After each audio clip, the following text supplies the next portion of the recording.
এ দেহটা যদি কৃষ্ণ ভজনের খাও, এ দেহটা যদি কৃষ্ণ সাধনার খাও, তাহলে কিসের জন্য মাগো হেলায় হারিয়ে দিচ্ছ শুধু সংসার জীবনে থেকে?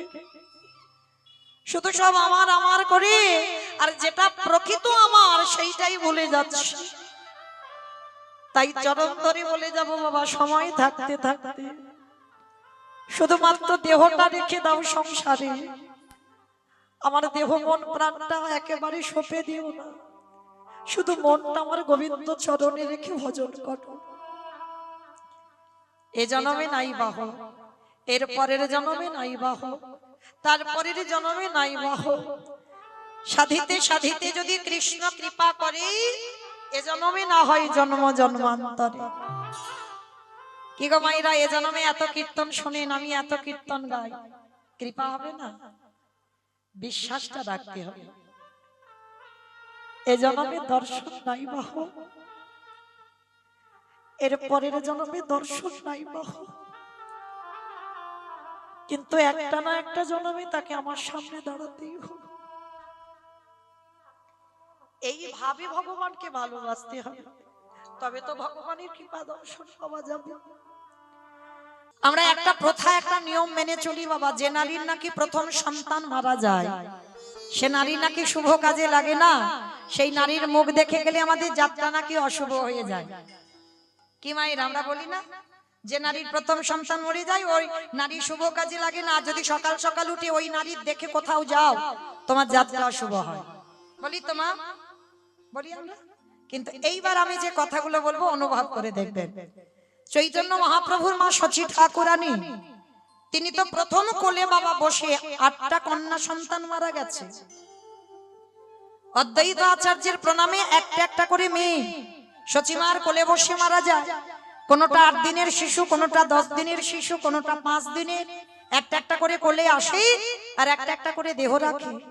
নবম গর্ভে বিশ্বরূপ এলো, বিশ্বরূপ বাবা 16 বৎসর বয়সে মাকে কাঁদিয়ে চিরজনমের মতো হয়ে গেল সর্বত্যাগী সন্ন্যাসী। দশম গর্ভে নিমাই এলো, সেই নিমাই এসেও বাবা 24 বছর বয়সে বধূ বিষ্ণুপ্রিয়াকে কাঁদিয়ে, সারা নবদ্বীপবাসীকে কাঁদিয়ে, শচী ঠাকুরানীকে কাঁদিয়ে তিনিও চলে গেলেন সর্বত্যাগী সন্ন্যাসী হয়ে। তাহলে এইটুকু শ্রবণ করে কি মনে হলো মা? সকালবেলা ঘুম চোখটা খুলে যদি ক্যালেন্ডারে আমার চৈতন্য মহাপ্রভুর মা শচীমার মুখ দেখা হয়, তাহলে আপনারা কি বলবেন?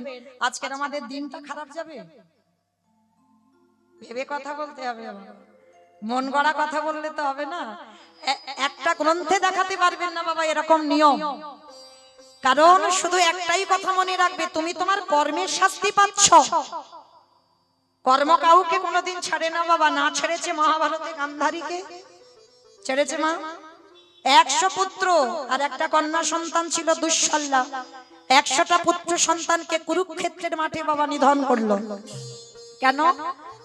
ভরি ভরি অপরাধ ছিল মাতা গান্ধারী। যেদিন 16 কলাই পূর্ণ হলো সেদিন তো ভগবান বিনাশ করবেই।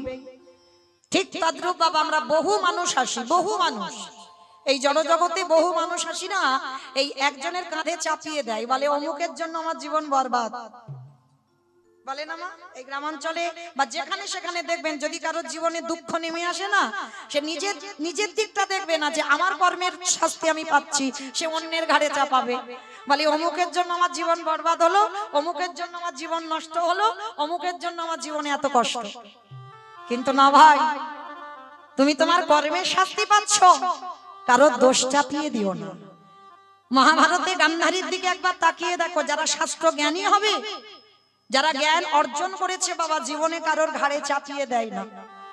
কারণ একটু গ্রন্থে যারা একটু গ্রন্থ পাঠ করেন বা একটু শ্রবণ করেন তারা বুঝবেন, মহাভারতে গান্ধারী 108 জনম আগে একটা মাকড়সার ডিমকে মেরেছিল। আপনারা জানেন আমার থেকে বেশি। তাহলে একটা মাকড়সার ডিমকে 108 জনম আগে মেরে পরিণতিটা কি হলো? পূর্ণের ঘরা বেশি ছিল, তার জন্য 108 জনম পরে সেই অপরাধটা কাজ হলো। কারণ পূর্ণের ঘরা যদি বেশি থাকে মা, তুমি যদি অপরাধ করে ফেলো সেই অপরাধের শাস্তি একটু দেরিতে পাবে, কারণ এদিকে তোমার পূর্ণের ভাগ বেশি আছে। তো তাহলে পুণ্যটা যদি বেশি থাকে তাহলে অপরাধটা সেই পাপের শাস্তিটা একটু দেরিতে লাগে। তো গান্ধারী পুণ্য সঞ্চয় করেছিল, যার জন্য 108 জন্ম আগে কারার অপরাধ ফিরে এলো বাবা 108 জন্ম পর। অন্ধ ধৃতরাষ্ট্র আর মাতা গান্ধারী কুরুক্ষেত্রের মাঠে 100 পুত্র চোখের সামনে কারোর হাত কেটে পড়ে আছে, কারোর মাথা কেটে পড়ে আছে, কারোর একটা চরণ নেই, কারোর দেহ থেকে আলাদা। কুরুক্ষেত্রের মাঠে মাতা গান্ধারীকে দর্শন করতে হলো। কেন? ওই রকম মাকড়সার পেটে থেকে থলিটা ছিঁড়ে ওই ডিমগুলোকে মাটিতে রেখে বাম পায়ের বৃদ্ধ আঙুল দিয়ে টিপে টিপে মেরেছিল। তাহলে শাস্তি তো তোমার পেতে হবে মা, কাঁদলে তো হবে না, আর ভগবানের কাছে কপাল চাপড়ালে হবে না। ঠাকুর আমার কি হলো, হ্যাঁ? নিজের দিকটা দেখো। তাই প্রত্যেককে বলবো বাবা চরণ ধরে নিজের কর্মের দিকে খেয়াল রাখবে। আমি কোন কর্মটা করছি, আমার কর্ম ঠিক না আমার কর্মটা ভুল। তাহলে আজকে চৈতন্য মহাপ্রভুর মা আপনাদের আমাদের মতো মা নয়। যিনি আমার ভগবানের মা তিনি কেন 10-10টা ছেলে মেয়ে হারালো? দেখেন আবারও প্রমাণ, কর্মফল ছাড়লো না। ভগবান নিজেকে ছাড়েনি বাবা। রামচন্দ্রকে সরযূ নদীর জলে প্রাণ ত্যাগ করতে হয়েছে। ভগবান কৃষ্ণচন্দ্রকে 125 বছর বয়সে জরাব্যাধের তীরে দেহ ত্যাগ করতে হয়েছে।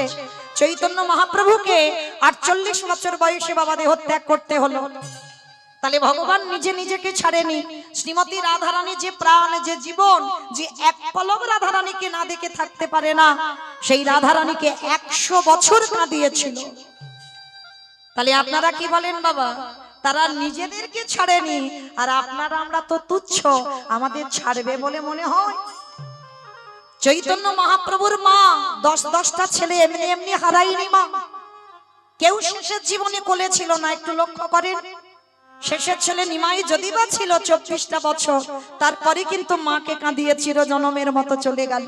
কেন গেল? কাঁদালে কাঁদিতে হয় এ কথাটা মিথ্যা নয়। তুমি কাঁদিয়ে রেখেছ তাই এ জন্মে তুমি কাঁদছো। তুমি যদি কাউকে জ্বালা না দাও, যন্ত্রণা না দাও, তোমার জীবনে তো জ্বালা যন্ত্রণা আসবে না। তুমি জীবনে কাউকে কষ্ট যদি না দাও, তোমার জীবনে তো কষ্ট আসবে না। তাহলে ভগবানের মা হয়ে তিনি কেন কাঁদছে 10টা ছেলে মেয়ে হারা হয়ে? অপরাধ করেছিল কবে জানো? ত্রেতা যুগে রঘুপতি রামচন্দ্রের অবতার। লক্ষ্য করেন বাবা, 2টো জন্ম আগে অপরাধ করেছিল, মাঝখানে দাপর চলে গেল। সেই ত্রেতা যুগে যে অপরাধটা করেছিল, অপরাধটা কি? রাম লক্ষ্মণ ভরত শত্রুঘ্ন 3টে মা, কৌশল্যা কৈকেয়ী মা সুমিত্রা, ভরতকে রাজা করবার জন্য কৈকেয়ী মা কি করেছিল বাবা? রামচন্দ্রকে দিল বনবাস। এ জগৎ সংসারে আমরা এটাই জানি, নিজের ছেলেকে রাজা করবার জন্য কৈকেয়ী মা রামকে বনবাসে দিল। কিন্তু বাবা একটা কথা বলি, এই কৈকেয়ী মা ছিল রামচন্দ্রের সৎ মা। কি বাবা ঠিক বললাম তো? রামচন্দ্রের সৎ মা। কৌশল্যা নিজের মা, কিন্তু কৈকেয়ী ছিল সৎ মা, মানে ভরত জননী। তাহলে এই জায়গাটা একটু আস্বাদন করে দেখেন, সৎ মা বলছে, অসৎ মা তো বলেনি। এই সমাজ যদি এখানে কেউ সৎ মা হয়, আমরা মনে মনে ধারণাটা কি করি? সৎ মা মানে খারাপ মা, সৎ মা মানে ভালো মা নয়। কি মাইরা অনুভব করেন? আমরা বলি না সৎ মা মানে ভালো মা নয়, সৎ মা মানে খারাপ মা। কিন্তু সৎ মা যদি খারাপ মা হবে, তাহলে বাবা তো খারাপ মা বলতে পারতাম, অসৎ মা বলতে পারতাম। সৎ মা বললো কেন? যদি এখানে আমরা কেউ সৎ মা হয়ে থাকি, সৎ মা যদি হতে হয় বাবা কৈকেয়ী মায়ের মতো সৎ মা হও। যেটা আমরা সমাজে শুনি বাবা, সেটা একেবারে ভুল। সৎ মার মতো মা নিজের মা হবে না। সৎ মা কাকে বলে জানো? নিজের ছেলের থেকে অন্যের ছেলেকে বেশি ভালোবাসতে হবে। শুধু সন্তান জন্ম দিলে তাকে কিন্তু মা বলে না বাবা। এইটা লক্ষ্য করবেন বাবা। আমি সন্তানের মা মানে আমি মা না। মা কাকে বলে? যদি তোমার হৃদয়ে মাতৃত্ব না থাকে, তোমাকে অন্যের সন্তানকে নিজের সন্তান সম ভাবতে হবে, তবেই তুমি মা। যে নিজের ছেলেটা শুধু আমার ছেলে আর অন্যের ছেলেটা ছেলে নয়, এইটা জীবনে হবে না। যার মাতৃত্ব থাকবে তার হৃদয় কোনোদিন আসবে না, সে সন্তানকে নিজ পুত্র সমভাবে। তো এই কইকেয়ী মা কেমন সৎ মা দেখো। সৎ মা যদি কেউ থাকো, নিজের ছেলেকে যদি বাবা দুর্গা পূজায় একটা বছর জামা কাপড় নাও দাও, নিজে যদি না পারো অসুবিধা নাই, যে তোমার সৎ মা বলে তাকে কিন্তু দিতে হবে। নিজের ছেলেকে যদি একটু কম খেতে দাও, যদি তরি তরকারি অন্ন ব্যঞ্জন করো একটু কম হয়, নিজের ছেলেকে কম দাও, যে তোমার সৎ মা বলে তার নয়। নিজের ছেলের থেকে অন্যের ছেলেকে বেশি ভালোবাসতে হবে, যেটা রামায়ণে বাবা কইকেয়ী মা করে দেখিয়েছে। তাহলে আপনারা প্রশ্ন করবেন, মমিতা আমরা যেটা শুনি সেটা কি ভুল? বলে না। সবার আগে জানবে কীর্তন বিষয়টা হচ্ছে নারকেল। কি গো মা, নারকেল দেখেছো? বাইরে একটা খসা আছে, খসাটা ছাড়ালে কি নারকেল পাবে? ভিতরে গেলে আরো শক্ত, সেই শক্তটাকে ভাঙতে হবে, তারপরে সাদা রঙের শ্বাসটা টেনে যদি ছাড়াতে পারো, যদি আস্বাদন করতে পারো, তাহলেই বুঝবে নারকেলের স্বাদ কেমন। এই কীর্তন বিষয়টা আমার ঠিক ওই রকম, শুধু উপর থেকে একটা কাহিনী হবে শুনে চলে যাব না, একটু তলিয়ে যেতে হবে। কইকেয়ী মার চরিত্র যেটা আমরা সচরাচর শুনি ওটা নয়, যে নিজের ছেলেকে রাজা করবে বলে রামকে বনে দিল, কখনো নয়। সে সৎ মা, নিজের ছেলেকে রাজা করবে বলে রামকে বনে দেয়নি, তাহলে বনে দিল কেন? একবারও কি আমরা মানুষ আমরা ভেবে দেখেছি? কইকেয়ী মা একবারও বলেনি তো আমার রাম 13 বছর বনে যাক, একবারও বলেনি তো রাম 10 বছর বনে যাক, একবারও বলেনি রাম 15 বছর বনে যাক। একটাই কথা বলেছিল, রাম যেন 14 বছর বনে যায়। কেন বাবা? যারা আত্মজ্ঞানী হয় প্রতিটা বিষয় বাবা একটু ভেদ করে দেখে। 14 বছর বলল কেন? প্রশ্ন মনের মধ্যে দেখবে, অনেক অনেক ভক্ত আছে জগতে, মনের মধ্যে সবটাকে নিয়ে একটা প্রশ্ন থাকে। তা এই যে 14 বছর বলল কেন? কারণ বাবা রামের জন্মাবার আগে, কারণ সূর্য বংশে কোনো পুত্র সন্তান হবে না, নিষিদ্ধ ছিল। কেন? অভিশাপ দেওয়া ছিল যে সূর্য বংশে যদি কোনোদিন পুত্র সন্তান আসে, 25 বছরের আগে যদি সে রাজ সিংহাসন পায়, তৎক্ষণাৎ তার অপঘাতে মৃত্যু হবে। 25 বছরের আগে যদি সিংহাসন পেয়ে যায়, তখন তার অপঘাতে মৃত্যু হয়ে যাবে। কথাটা শুনে দশরথ হেসে কথাটা উড়িয়ে দিয়েছিল। বাবা হায় রে, আমারই বংশে কোনো পুত্রই নেই, তো রাজা হবে কে? আর 25 বছরের আগে মরবে বাকি। কথাটা উড়িয়ে দিল বাবা। কিন্তু বহু বছর পর পুত্রেষ্টি যজ্ঞ করে রাম লক্ষ্মণ ভরত শত্রুঘ্নকে পেয়েছিল। আর যখনই পেল পুত্র আনন্দে সবাই ভুলে গেছে বাবা অভিশাপের কথা। কারোর মনে ছিল না, শুধু মনে ছিল একজন মাই, আমার কইকেয়ী মা।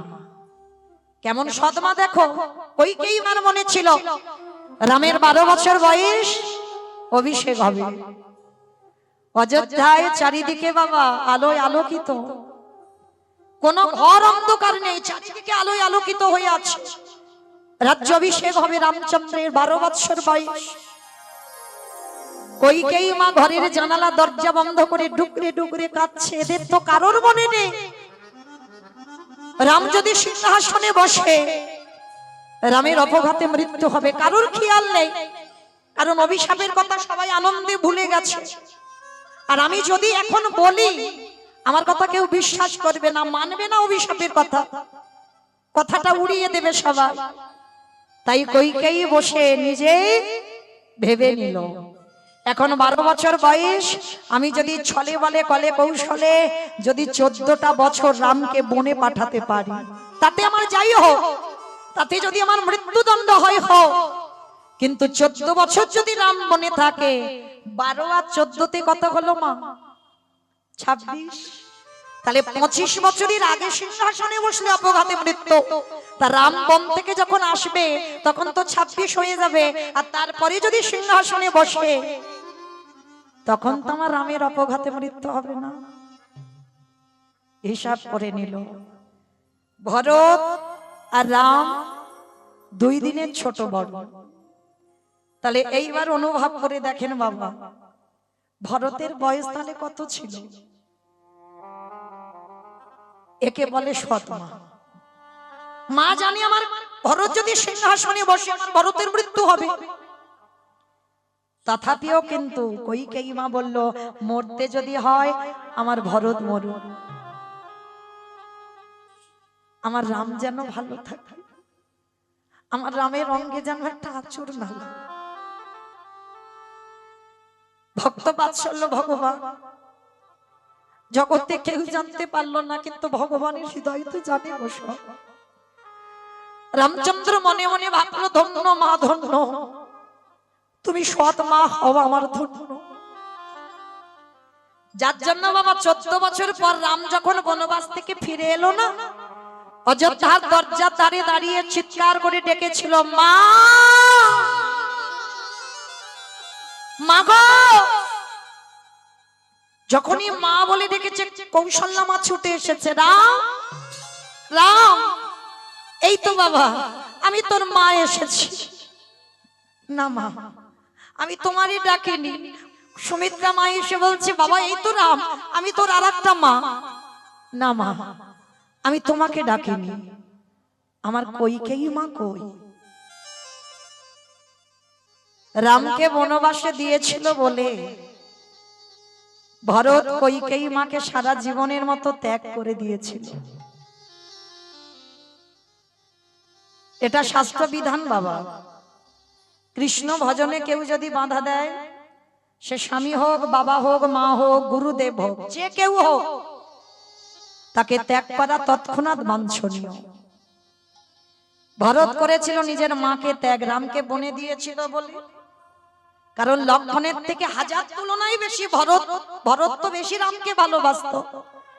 তাহলে রামের চরণ হারা হলো বলে মাকে চিরজনমের মতো ত্যাগ করে দিল। বলি রাজা ত্যাগ করে দিয়েছিল গুরুদেব শুক্লাচার্যকে। কারণ শুক্লাচার্য জানতো বামন রূপী ওটা ভগবান, তথাপিও বারবার বলি রাজাকে বাধা দিচ্ছিল। বলি রাজা তখনই সিদ্ধান্ত নিল, যে গুরুদেব কৃষ্ণ ভজনে যেতে বাধা দেয়, সে গুরুদেবকে তৎক্ষণাৎ ত্যাগ করা বাঞ্ছনীয়। ত্যাগ করে দিল শুক্লাচার্যকে। তাতে আমার নরকে যেতে হয় হোক, কিন্তু কৃষ্ণ ভজনে বাধা যখন দিল, ও গুরুদেবকে গুরুদেব বলে মানি না। যদি কোনো বড় দাদা ভাইকে যদি ভজনে বাধা দেয়, দাদাকে ত্যাগ করে দাও। দিয়েছিল বাবা বিভীষণ রাবণকে ত্যাগ। ভরি ভরি প্রমাণ। কইকেয়ী মাকে যখন ভরত ত্যাগ করে দিল, অযোধ্যাবাসী সবাই তো জানে এই কইকেয়ীর জন্য দশরথের মৃত্যু হলো, আর কইকেয়ীর জন্য রাম বনে গেল। তার জন্য কইকেয়ীকে কারাগারে বন্দী করা হয়েছিল। একটা দিনের জন্য কইকেয়ী প্রতিবাদ করেনি, সত্যি কথাটা প্রকাশ করেনি যে আমি কেন রামকে বনে দিলাম, এতে আমার কোনো স্বার্থ ছিল না, রামের মঙ্গলের জন্য রাম বনে গেছে। একটা দিনের জন্য বলেনি। জানো, কেঁদে কেঁদে কইকেয়ী মা অন্ধ, কেউ দেখে না কইকেয়ী মাকে। রাম যেদিন ফিরে এলো, সবাইকে জিজ্ঞেস করছে আমার কইকেয়ী মা কই? কৌশল্যা মা কেঁদে বলে উঠল, রাম, যে মা তোকে বনবাসে দিল, যে মা তোর বাবার প্রাণ নিয়ে নিল, তুই বনবাস থেকে ফিরে এসে আগে সেই মাকে খুঁজছিস? হ্যাঁ মা, এই প্রশ্নের উত্তর আমি দিতে পারবো না, শুধু একবার বলো আমার কইকেয়ী মা কই? বলে অযোধ্যাবাসী তাকে কারাগারে বন্দী করে রেখেছে। চমকে উঠেছে, কি আমার কইকেয়ী মা কারাগারে? পাগলের মতো ছুটে গেল কারাগারে। তখন তো কইকেয়ী চোখে দেখতে পায় না, রামের একটা চিত্রপট শুধু ছিল। চিত্রপটটার হৃদয় নিয়ে বলছে, রাম, দেহ থেকে প্রাণটা যাওয়ার আগে একবার অন্তত দর্শন দিস। ওরে রাম রে,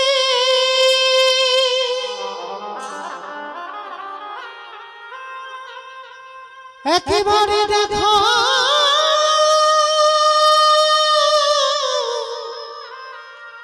দেখা দে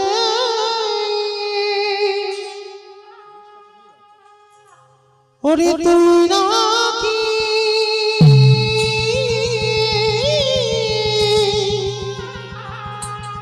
ভগতে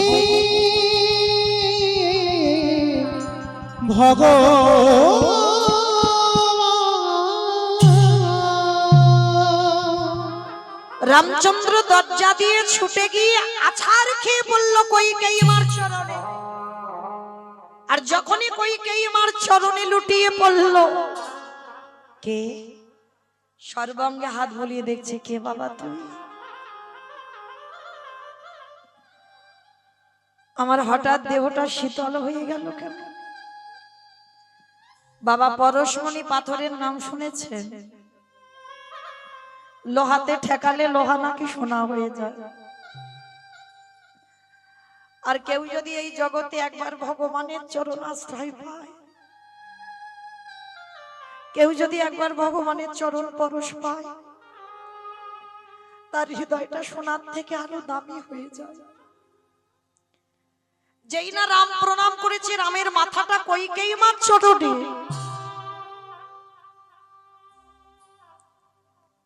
কে রে বাবা তুই? মা, আমি তোমার রাম এসেছি। রাম, রাম এসেছিস? কিন্তু বাবা আমি যে এখন আর চোখে দেখতে পাই না, কি করে দেখবো বল? মা, তুমি আমার জন্য এতগুলো বছর কষ্ট করে আছো, বলো মা তুমি কি চাও? আজ কইকেয়ী মা কেঁদে বলল, রাম রে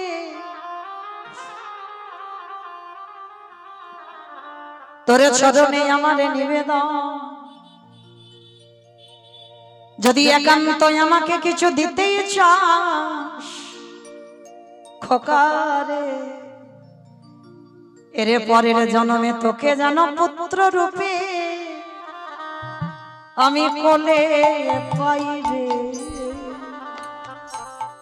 আমি অন্য কিছু,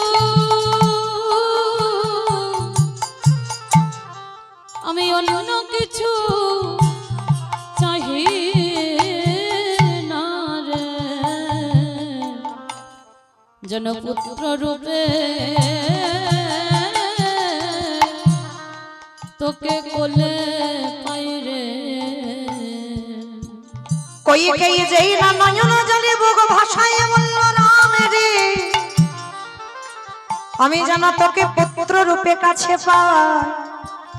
রামচন্দ্র করজোড় করে বলল, মা গো, কিন্তু তুমি যখন আমার বনবাসে পাঠাও, আমার কৌশল্যা মা আমার কাছে চেয়ে নিয়েছিল আমি তোমার পরের জন্মে তোমার গর্ভে পুত্র হয়ে যাব বটে, কিন্তু আমি স্তন দুগ্ধ কোনদিন পান করব না। আমি এই প্রতিজ্ঞা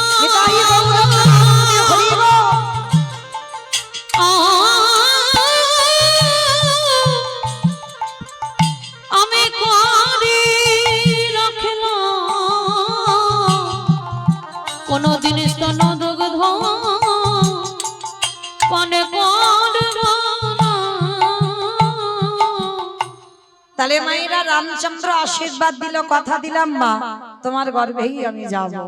মিলিয়ে দেখেন বাবা, কিন্তু কৌশল্যা কইকেয়ীকে অভিশাপ দিয়ে রেখেছিল, আমি রামকে 14 বছর বনবাসে তুই পাঠালি, আমি 14 বছর মাত্র কাঁদবো, তারপরে তো রামকে পাবো। কিন্তু আগে দিনে যদি ভালোবেসে থাকি, আমি তোকে অভিশাপ দিয়ে রাখলাম, তুই জগতে যতবার সন্তানের জননী হবি, কতর জনমে জনম পুত্র হারা দিয়ে খাবে। আমি এই তাই বলল, হরি বল, হরি বল, হরি বল।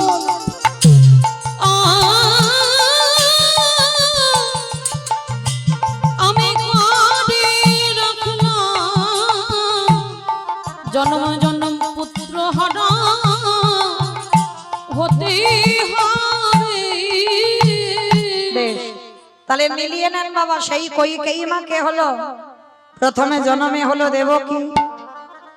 দেবকীর গর্ভে প্রথম 6টা পুত্র হলো। কংস মামার হাতে প্রাণ হারালো। নবম গর্ভে এলো বিশ্বরূপ। হরিব। সপ্তম গর্ভ নাশ হয়ে গেল। বসুদেবের প্রথম পুত্রী রোহিণীর গর্ভে চালনা করতে হলো।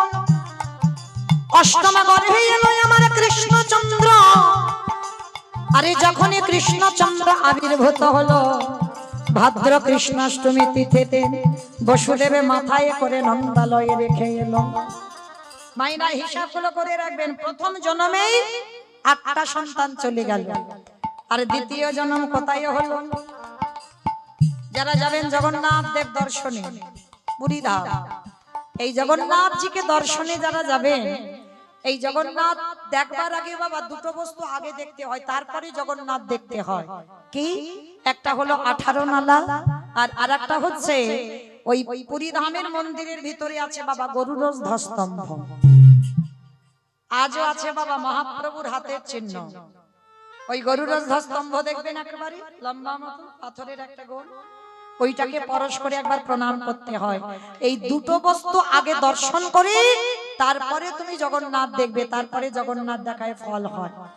আর এই যে পুরীর মন্দির প্রতিষ্ঠা করেছিল ইন্দ্রদম্ন রাজা, তার স্ত্রী যার নাম হলো গুন্ডিচা। গুন্ডিচার একটা নয়, দুটো নয়, 3টে নয়, কটা ছেলে ছিল? 18টা ছেলে। আর সেই 18টা ছেলের মাথা বাবা 18টা বিমের উপরে দেওয়া আছে। ইন্দ্রদম্ন রাজা সেতু নির্মাণ করেছিল না, আজও আছে বাবা নিয়মটা। অনেক অনেক বহু বহু ব্রিজ তৈরি করতে গেলে বাবা নরবলি দিতে হয়, আর নরবলি না দিলে সেই ব্রিজ নাকি থাকে না। তা এটা আজকেকার নিয়ম নয়। যখন ওই ইন্দ্রদম্ন রাজা, এখন আমরা তো বাবা ব্রিজের উপর দিয়েই সবাই যাই, যদি টুরিস্ট বাসেও যাই দেখবেন ব্রিজের উপর দিয়েই গাড়ি যাচ্ছে, আমরা বুঝতে পারি না। পরে আমরা 18 নালা দেখতে আসি। ওই 18 নালাটা ছোট্ট একটা নদী ছিল বাবা। এখন রথযাত্রায় 3টে রথ, তখনকার সময় যখন নদীটা ছিল 6খানা রথ ছিল। মানে নদীর ওদিকে ছিল 3খানা রথ আর এদিকে ছিল 3খানা রথ নদীর পাড়ে। জগন্নাথ নৌকাতে করে আসতো, আর ভক্তরা এদিক থেকে ওদিকে গেলে নৌকাতে চড়তে হতো, আর ওদিক থেকে এদিকে আসতে গেলে নৌকাতে চড়তে হতো। ইন্দ্রদম্ন রাজা ভাবলো যে আমি তো রাজা, যদি কৃপা করে এই নদীর উপরে, ছোট একটা নদী তো, এর উপরে যদি ব্রিজ করে দিতে পারি তাহলে তো ভক্তদের অসুবিধা হয় না যাতায়াতে, সবাই তো নৌকায় চড়তে পারে না। তাই সিদ্ধান্ত নিয়েছিল বাবা ব্রিজ তৈরি করবে। তো যখনই সিদ্ধান্ত নিল, সে যতবার ব্রিজ তৈরি করে একটা একটা বিম তৈরি হয় বাবা, বিমগুলো ভেঙে পড়ে যায়, কিছুতেই আর হচ্ছে না। তখনই বাবা জগন্নাথের কাছে গিয়ে খত দিয়ে নিবেদন করলো, হে জগন্নাথ তুমি বলে দাও, আমি এই যে জগতের কল্যাণের জন্য তো এই কাজটা করছি, আমার জন্য না, তাহলে কিছুতেই বিম তৈরি হচ্ছে না কেন? দৈববাণী করেছিল যে যতগুলো বিম তৈরি হবে প্রত্যেকটা বিমের মাথাতে নরবলি দিতে হবে। চমকে উঠেছিল ইন্দ্রদম্ন রাজা, আমি কার মার বুক থেকে সন্তান আনবো, কে দেবে? কে গো মা, যতগুলো বিম হবে ততগুলো ছেলে আনতে হবে, কে দেবে?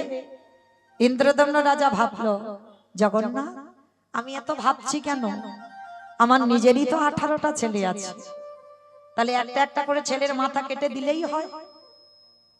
কি বাবা ঠাকুর, একটা পিতা এরকম দেখাতে পারবেন ধার্মিক? শুধুমাত্র ধর্মের জন্য নিজ পুত্র বলি। কিন্তু এইখানে প্রশ্ন রয়ে যায় বাবা, জগন্নাথ যিনি বিশ্বের না, জগতের না, তিনি এত বড় কথা, এত বড় সিদ্ধান্ত দিল কি করে যে নরবলি দিতে হবে?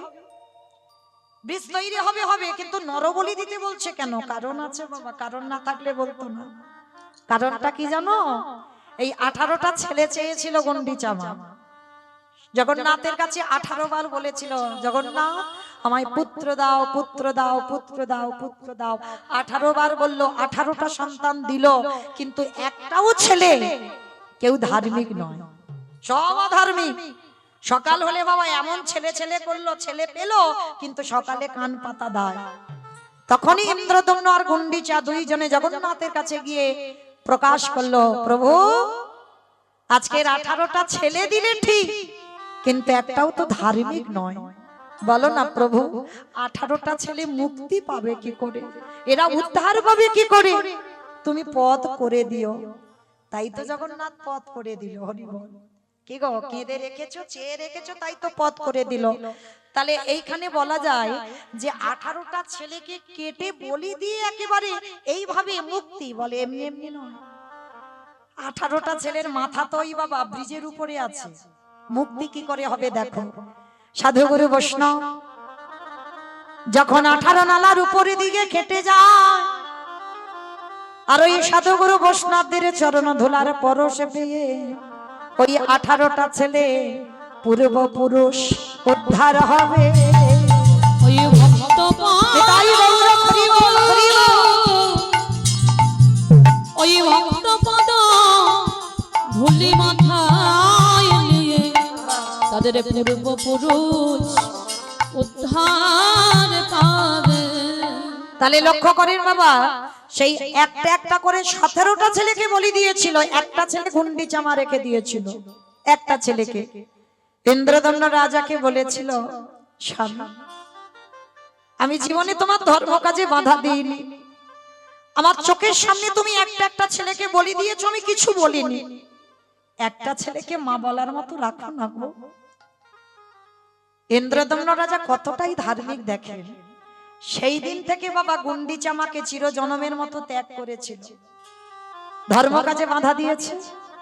আর এখন আমরা যারা ওই জগন্নাথের মাসির বাড়ি যেটা জানি, ইন্দ্রদম্ন রাজা ত্যাগ মানে কি একেবারে বাইরে ঘাটে ত্যাগ করে দেয়নি, গন্ডিটার জন্য আলাদা করে একটা ঘর করে দিয়েছিল। একেবারে ইন্দ্রদম্ন রাজা যেমন থাকতো সেইভাবে ঘর বানিয়ে দিয়েছিল, কিন্তু একসঙ্গে নয়, আজকে থেকে তোমার আর আমার রাস্তা আলাদা। কেন? তুমি ধর্ম কাজে আমায় বাধা দিয়েছো। কোল থেকে 18টা ছেলেকে নিয়ে বলি দিয়ে দিল, আর 18টা ছেলের মাথা 18টা বিমের উপরে দিয়েছে, প্রত্যেকের রক্ত পড়ছে বাবা, আর ওই 18টা ছেলের রক্তেতে হলো 18 নালা। কিন্তু গুন্ডিচামা যখন পাগলের মতো কেঁদেছিল না, জগন্নাথ এসেছিল, যখনই এসে দাঁড়িয়েছে গুন্ডিচামা বলেছিল, পারবি আমার কাছে থাকতে? জগন্নাথ প্রতিজ্ঞা করল, মা গো এই জগৎ সংসারে মায়ের পরে মাসির জায়গা, আজ থেকে তুমি হবে আমার মাসিমা। কথা দিলাম আমা, পৃথিবী লয় প্রলয় হয়ে যাওয়া পর্যন্ত, পৃথিবীতে যত যা কিছু হয়ে যা, আমি 9টা দিন তোমারে কোলে আসবো, তোমারে কোলে বসে তোমার হাতের রান্নায় আমি সেবা করব। কি বাবা, এত মহামারী হয়ে গেল, জগন্নাথ তো বছরে একবার বেরোয় গর্ভগৃহ থেকে, রথযাত্রা, রথে ওঠে, আর 9টা দিন মাসির বাড়ি আনতেই হবে। কেন? এটা জগন্নাথ কথা দিয়ে রেখেছে মাসিকে, পৃথিবী লয় প্রলয় হয়ে যাওয়া পর্যন্ত, যাই হয়ে যা, পৃথিবী যতদিন থাকবে আমি ততদিন 9টা দিন আমি তোমার কাছে আসব। ওই জন্য রথযাত্রার সময় ওই গর্ভগৃহ থেকে জগন্নাথ রথে উঠে মাসির বাড়ি 9টা দিন আনতে হয়, 9টা দিন পর আবার গর্ভগৃহে ফিরে যায়। তাহলে বাবা প্রথম জন্মে দেবকী হয়ে 8টা সন্তান হারালো, দ্বিতীয় জন্মে গুন্ডিচা হয়ে 18টা সন্তান হারালো। হিসাবগুলো করে রাখেন, 8টা 18টা, আর তৃতীয় জন্ম কোথায় হলো? এই নদীয়ার মাঝে। যে কথাটা বলতে গিয়ে একটু রামায়ণে গেলাম, এই নীলাম্বর চক্রবর্তীর কন্যা শচী ঠাকুরানী হই, শচী মায়ের প্রথম 8টা কন্যা হলো। অদ্বৈত আচার্যের প্রণামে দেহ রাখলো, নবম গর্ভে বিশ্বরূপ এলো। অদ্বৈত আচার্যের সঙ্গে দক্ষিণ ভারত চলে গেল, দশম গর্ভে আমার নিমাই এলো। ওই 24 বছর বয়সে ওই মাকে কাঁদিয়ে, বিষ্ণুপ্রিয়াকে কাঁদিয়ে সারা জীবনের মতো সন্ন্যাসী হয়ে গেল। কিন্তু মা ভগবান সন্ন্যাসী গেছে বটে, 3 জায়গায় আমার ভগবান সর্বদা থাকে, 3 জায়গায়। কোথায়? প্রথম হলো রাঘবের আলয়ে, দ্বিতীয় হলো নিত্যানন্দ নর্তনে, তৃতীয় হলো সচি মায়ের রন্ধনশালে। মনে রেখো মা, এই রান্নার স্বাদ খুব ভালো হবে। কেন জানো? আমি বলে যাচ্ছি, রান্না করবার সময় একবার সচিমার নামটা একবার স্মরণ করে নিও।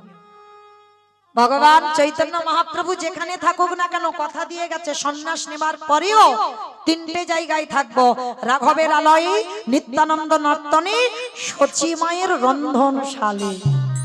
তাহলে রান্না করতে গেলে যদি কোনো নারী রান্না করতে করতে সচি মাতাকে স্মরণ করে, তারা রান্নার স্বাদ নাকি ভালো হয় গো। তাই সচি গৌর হরি বল, হরি বল। নাম নিলে রান্নার স্বাদে নাকি ভালো হয় গো। বেশ, তাহলে মায়েরা বোঝা গেল পরিষ্কার। তাহলে কাঁদালে কাঁদিতে হয়, এ কথাটা মিথ্যা নয়। রামকে মাত্র 14 বছর বনবাসে পাঠালো, আর তার দরুন কি হলো না? জনম জনম, মানে যে কবার কাঁদতে হলো সেই কবার কাঁদতে হলো। ওই জন্য প্রত্যেকের চরণ ধরি বলবো, একটু কর্মের দিকে খেয়াল রাখতে হবে যে আমি কি কর্ম করছি। কারণ শেষের দিনে আমাদের কিছু যাক বা না যাক, আমাদের ওই একটাই বস্তু যাবে, কর্মফল। আর একটা কি যাবে গো? এই হরি নামে যাবে যা, আমাদের পচা দেখা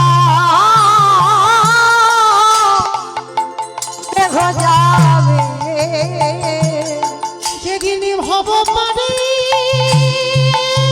নিতাই গৌর হরি বল, হরি বল, হরি বল। যেদিন ভব পারে চলে যাব, নামে যাবে যা, পচা দেহ যাবে। আস্তে। তাহলে মায়েরা, আজকে সেই চৈতন্য মহাপ্রভু নবদ্বীপের মাটিতে দাঁড়িয়ে কি করছে জানো? আজ কেহ বলে পুরবেতে